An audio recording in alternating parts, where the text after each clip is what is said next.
అందరికీ నమస్కారం. ప్రశ్న రావణ్ విషయంలో ప్రశ్న రావణ్తో పాటు కలిసి ఆ ఛానల్ను నిర్వహిస్తున్నటువంటి కమన అనే అమ్మాయిని, అలాగే ఇంద్రసేన చౌదరి అనే ఒక వ్యక్తిని, ఇద్దరిని కూడా పోలీసులు అయితే విచారించారు. దాదాపుగా 7:30 నుంచి 8 గంటల పాటు నిన్న విచారించడం జరిగింది. సో పోలీసులు బయటికి వెల్లడించినప్పటికీ కూడా కొంత కీలక సమాచారాన్ని గమనం నుంచి అయితే రాబట్టినట్టుగా తెలుస్తుంది. ప్రధానంగా ఈ ఫండింగ్ ఎవరు, అలాగే ఐపీఎస్ అధికారులతో ఉన్నటువంటి సంబంధాలు ఏంటి, అసలు ఆ నెంబర్లు మీ కాల్ లాగ్లో ఎందుకు ఉన్నాయి, ఎమర్జెన్సీ కాంటాక్ట్లో ఒక ఐఏఎస్ నెంబర్ ఎందుకు ఉంది, రావణ్ కొంత డేటాను ముందే డిలీట్ చేయడంతో అరెస్ట్ అవుతాడని మీకు ముందే తెలుసా, లాంటి కొన్ని ప్రశ్నలు అయితే అడిగారు. అయితే కొన్నిటికి సమాధానం చెప్పినటువంటి వాళ్ళు, కొన్నిటికి మాత్రం డొంక తిరుగుడు సమాధానాలు, మరి కొన్నిటికి సమాధానం చెప్పకుండా మౌనం వహించినట్టుగా అయితే మనకు తెలుస్తుంది. వాస్తవానికి హైదరాబాద్లోని మాదాపూర్లో హను ఎలైట్ అనే ఒక అపార్ట్మెంట్లో స్టూడియోని రన్ చేస్తున్నట్టుగా చెప్తున్నారు. ఈ ఎవరు వీళ్ళని ఇక్కడ తీసుకొచ్చి ఇలా పెట్టింది ఎవరయ్యా అంటే ఇంద్రసేన చౌదరి. ఎవరి ఇంద్రసేన చౌదరి అంటే మళ్ళీ అనంతపురానికి చెందినటువంటి వైసీపీ స్టేట్ సెక్రటరీగా ఉన్నటువంటి ఉమామహేశ్వర నాయుడికి సోదరుడు వరుస అవుతాడు. అంటే రిలేటివా లేదా ఓన్ సోదరుడు అనేది తెలియదు, కానీ సోదరుడి వరుస అవుతారని చెప్పి మళ్ళీ లింక్స్ అక్కడ వైసీపీ కనెక్ట్ అయింది, అనంతపురం నుంచి వైసీపీ కనెక్ట్ అయింది. సో అంటే ఒకవేళ మూలాలన్నీ చూసి ఆ తర్వాత ఈ గమన అనే అమ్మాయికి ఇంద్రసేన చౌదరి అనే వ్యక్తి పరిచయం, అంటే రిలేటివ్గా పరిచయమా ఎలా పరిచయం మనకు తెలీదు. సో ఆ పరిచయంతోనే రావణ్ దగ్గరికి చేర్చినట్టుగా కూడా తెలుస్తుంది.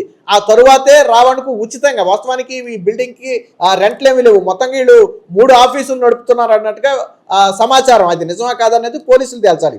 సో ప్రధాన ఆఫీస్ అయితే మాదాపూర్లోని హను ఎలైట్ అనేది మెయిన్ ఆఫీసు. అలాగే ఇక్కడ పనిచేసే స్టాఫ్ ఎవరికి కూడా ఐడి కార్డులు ఉండవు. ఇక్కడ పనిచేసే స్టాఫ్ ఎవరికి కూడా ఆన్లైన్లో, అంటే బ్యాంక్ అకౌంట్లో జీతాలు ఎవరు బై క్యాష్ డబ్బులు ఇస్తారు. సో ఎవరిస్తున్నారు ఈ ఫండింగ్, ఎవరిస్తున్నారు క్యాష్ అంటే డబ్బులన్నీ ఎవరు తీసుకొచ్చి ఇస్తున్నారు, ఒకవేళ ఏదైనా బ్లాక్ మనీని ఈ రూపంలో బయటికి తీసుకొచ్చే ప్రయత్నం ఏమైనా చేస్తున్నారా? సో ఇలాంటి అనేక ప్రశ్నలకైతే సమాధానం రావాల్సి ఉంది. మొత్తంగా ఇంద్రసేన చౌదరిని అలాగే గమనను దాదాపుగా వేరు గదుల్లో 8 గంటల పాటు అయితే ఆ పోలీసులు విచారించారు. ఒక విషయం మాత్రం ఒప్పుకున్నారు, రావణ్ అనే వ్యక్తి కొంతమంది ఐపీఎస్ అధికారులతో వాట్సాప్ కాల్లో మాట్లాడేవాడు, అక్కడి వరకు వాస్తవం.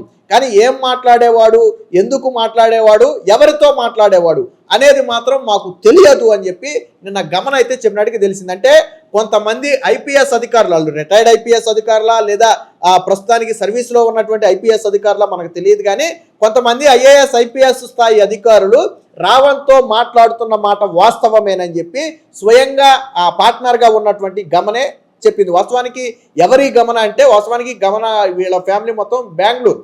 సో బెంగళూరులో ఒక బొటిక్ నడిపించుకునేది. నిన్న పోలీసులకు చెప్పింది అని తెలుస్తున్న సమాచారం ఏంటంటే, బొటిక్ నడిపించుకుంటూ రావణ్ వీడియోలు చూసేదట. సో రావణ్ వీడియోలకు ఆకర్షితులయ్యి కంటిన్యూగా ఫాలో అవుతున్న సమయంలో హైదరాబాద్లో రియల్ ఎస్టేట్ వ్యాపారిగా ఉన్నటువంటి ఇంద్రసేన చౌదరి రిలేటివే కాబట్టి ఆయన ద్వారా నేను ప్రశ్నని అప్రోచ్ అయ్యాను, రావణ్ని అప్రోచ్ అయ్యాను. సో అక్కడి నుంచి మేము ఈ కలిసి ప్రయాణం కొనసాగించాము ఈ ఛానల్ నిర్వహణలో అని చెప్పి గమన చెప్పినట్టుగా తెలిసింది. అయితే దీని వెనక ఇంకా సమాధానం రాని ప్రశ్నలు చాలా ఉన్నాయి. ఫండింగ్ దగ్గర మొదలుపెట్టి ఉచితంగా అపార్ట్మెంట్ ఇవ్వటం. ఇప్పుడు ఇంద్రసేన చౌదరికి రావణ్ అనే ఒక వ్యక్తికి ఉచితంగా అపార్ట్మెంట్ ఇవ్వాల్సిన అవసరం ఏముంది? లేదు సార్, నాకేం తెలుసు అంటే వాళ్ళు వచ్చారు, ఆ స్టూడియో ఒకటి పెట్టుకుని అద్దెకి నడుపుకుంటామన్నారు కాబట్టి నేను ఇచ్చాను అంటే అదొక దారి, అద్దెలకు ఎవరికైనా ఇచ్చుకోవచ్చు. సో వాళ్ళు ఏం చేస్తారనేది తెలియదు కాబట్టి సాధారణంగా ఈ రోజుల్లో అది స్టూడియోలకి వాటికి అద్దెలకు కూడా అంత గమ్మున ఇవ్వట్లా. ఏం స్టూడియోలు అవి, మూవీయా, పొలిటికల్లా, మీరు ఏ పార్టీ, ఇలాంటివన్నీ ఎంక్వైరీ చేస్తున్నారు. ఎందుకంటే రేపు పొద్దున మనకెందుకు వచ్చిన తలనొప్పి పోలీసులతోనో పొలిటికల్ పార్టీలతో అని చెప్పి చాలామంది అలాంటి వాటికి ఇవ్వరు. కానీ ఇక్కడ ఉచితంగా ఈ హను ఎలైట్ ఏదైతే ఉందో ప్లాట్ నెంబర్ 302 అని చెప్తున్నారు. సో ఆ మొత్తాన్ని ఎందుకు ఉచితంగా ఇవ్వాల్సి వచ్చింది అనేది కూడా ఇక్కడ ప్రశ్న. నేను ఇందాక చెప్పినట్టుగా మళ్ళీ వైసీపీ అనంతపురం స్టేట్ సెక్రటరీగా ఉన్నటువంటి ఉమామహేశ్వర నాయుడికి లింక్ కనెక్ట్ అవుద్ది. సో ఆయన ద్వారా వీళ్ళు ఏదన్నా విమర్శించేది పవన్ కళ్యాణ్, అలాగే ప్రధానంగా టార్గెట్ కూటమి టార్గెట్ గా చేస్తున్నటువంటి వీడియోలు కాబట్టి వైసీపీ నుంచి ఏమన్నా ఫండింగ్ సపోర్టో లేదా వైసీపీ నుంచి ఏదన్నా ఇతర సపోర్టో ఉండటం వల్ల వీళ్ళు ఏదన్నా ఇచ్చారా అనే కోణంలో కూడా పోలీసులు అయితే విచారణ సాగిస్తున్నారు. కానీ కొన్ని కీలక ప్రశ్నలకైతే సమాధానం చెప్పలేదు. అయితే పోలీసులు వదిలిపెట్టలేదు. మళ్ళీ 17వ తారీఖున విచారణకు రావాల్సి ఉంటుందని చెప్పి ఆల్రెడీ నోటీసులు ఇచ్చారు. అంటే ఒక 2-3 రోజుల్లో మళ్ళీ విచారణకు రావాలి. అంటే విచారణ ఇక్కడ అవ్వాలి. వాస్తవానికి నేను ఒక న్యూస్ కూడా హల్చల్ చేసింది. ఏమనంటే గమనను అరెస్టు చేయబోతున్నారు, అధికారికంగా ప్రకటించబోతున్నారు అని చెప్పి కొన్ని న్యూస్ ఛానల్స్లో స్క్రోలింగ్ రూపంలో కూడా వచ్చింది. సో అది కూడా కొంత ఒకవేళ నిజమే అయితే గమనను అరెస్ట్ చేయడం అంతా అంత ఈజీగా అరెస్ట్ చేయరు. ఒక వ్యక్తిని అరెస్ట్ చేసామంటే సాలిడ్ ఎవిడెన్స్ కానీ లేదా అరెస్ట్ చేయడానికి తగిన ఆధారాలు ఏదైనా వాళ్ళు సంపాదించగలిగితే అరెస్ట్ చేస్తారు.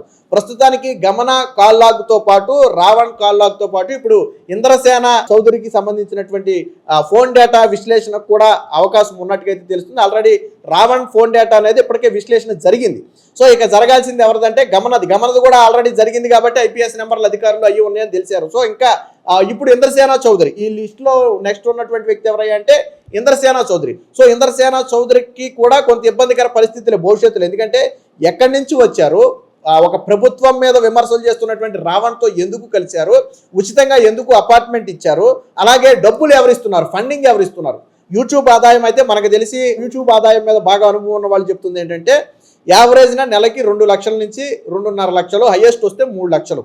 సో యావరేజ్ సరే 2.5 లక్షలు యావరేజ్ చేసుకుంటే అది వాళ్ళ మెయింటెనెన్స్కే సరిపోదు. 2.5 లక్షలు అనేది మెయింటెనెన్స్కే సరిపోదు. అంటే ఈజీగా ఛానల్ నడపాలంటే కంటెంట్ రైటర్లు ఉండాలి, స్టాఫ్ ఉండాలి, డిజైనర్లు ఉండాలి, దాదాపుగా ఒక 8 మంది నుంచి 10 మందిని మెయింటైన్ చేయాలి. సో మనిషికి ఒక 25,000 రూపాయలు చొప్పునిచ్చిన ఆ 2.5 లక్షలు వాళ్ళకే సరిపోదు. మరి ఒకవేళ రెంట్ లేదు కాబట్టి ఓకే, అసలు రెంట్ ఉంటే లేకపోతే ఇతర కెమెరాస్ కావచ్చు, స్టూడియో సెటప్ కావచ్చు, దానికైనా ఖర్చు కావచ్చు, అలాగే రావణ్ చేసినందుకు రావణ్కి ఏం వెళ్తుంది, రావణ్ మెయింటెనెన్స్ ఎలా వెళ్తుంది. సో వెళ్ళదంటే యూట్యూబ్ ఆదాయం ద్వారా అయితే రావణ్ ఒక్కడికైతే సరిపోద్ది. ఏది ఒక ఇద్దరు స్టాఫ్ని పెట్టుకుని ఆ ఛానల్ నడుపుకుంటున్న వ్యక్తి అయితే, ఎవరు లేకుండా నడుపుకుంటున్న వ్యక్తి అయితే సరే ఒక 40-50 వేల రూపాయలు జీతాలు పోయినా 1,00,000-1,50,000 రావణ్కి నెలకు మిగులుద్ది కాబట్టి అది ఓకే. బట్ అక్కడ స్టాఫే దాదాపుగా 8 నుంచి 10 మంది వరకు ఉంటారు అనేది ఒక అంచనా. ఎందుకంటే ఛానల్ ఇది ఒకటే కాదు, ప్రశ్న ఒకటే కాదు, గళంబన ఇంకో ఛానల్, ఇంకేదో 2 ఛానల్స్ ఉన్నాయని మొత్తంగా 4 ఛానల్స్ ఉన్నాయని చెప్తున్నారు. 4 ఛానల్స్ మీద ప్రధానమైనటువంటి ఆదాయం వచ్చే ఛానల్ మాత్రం ఇదే ప్రశ్న ఛానల్ ద్వారానే ప్రధానమైనటువంటి ఆదాయం జనరేట్ అవుతుంది. మిగతా వాటి నుంచి నాకు తెలిసి పెద్దగా ఆదాయం కూడా రావట్లేదేమో, అవి అంత క్లిక్ అయిన ఛానల్స్ కాదు. సో ఆదాయం రాకపోయి ఉండొచ్చు. బట్ ఈ ఒక్క ఆదాయంతోనే ఇంతమంది స్టాఫ్ని మెయింటైన్ చేయడం అనేది జరగదు. అంటే వెనక నుంచి ఫండింగ్ జరిగింది. ఇక ఈ ఎంటైర్ ఎపిసోడ్లో మరొక వ్యక్తి ఎవరయ్యా అంటే ప్రకాష్ రాజ్, అలాగే తులసి చందు. సరే తులసి చందు కృష్ణ అనే వ్యక్తికి అమౌంట్ ఇచ్చే స్థాయి ఉందంటే మేబీ ఉండకపోవచ్చు. తులసి చందు తన యూట్యూబ్ ఆదాయం ద్వారా తను మాత్రం జీవనం సాగించగలుగుద్ది, ఇంకొక వ్యక్తికి సహాయం చేసే అవకాశం ఉండకపోవచ్చు. బట్ భావజాలాలు ఏదైనా కలిస్తే కలిసి ఉండొచ్చు. కానీ ఇక ఫండింగ్ చేసే అవకాశం ఎవరికైనా ఉందంటే ప్రకాష్ రాజుకు ఉంది. ప్రకాష్ రాజు ఆల్రెడీ యాక్టర్గా ఉన్నాడు, ఫైనాన్షియల్గా స్టేబుల్గా ఉన్నటువంటి వ్యక్తి కాబట్టి, ఆయన కూడా యాంటీ హిందూ భావజాలాలు ఉన్నటువంటి వ్యక్తి కాబట్టి బహుశా తన భావాలను రావణ్ పలుకుతున్నాడు కాబట్టి, అంటే ప్రకాష్ రాజు భావం కూడా అదే. అలాగే పవన్ కళ్యాణ్ మీద ద్వేషం ఉన్నటువంటి వ్యక్తి. సో అన్ని భావజాలాలు చాలా కరెక్ట్గా మ్యాచ్ అయ్యాయి.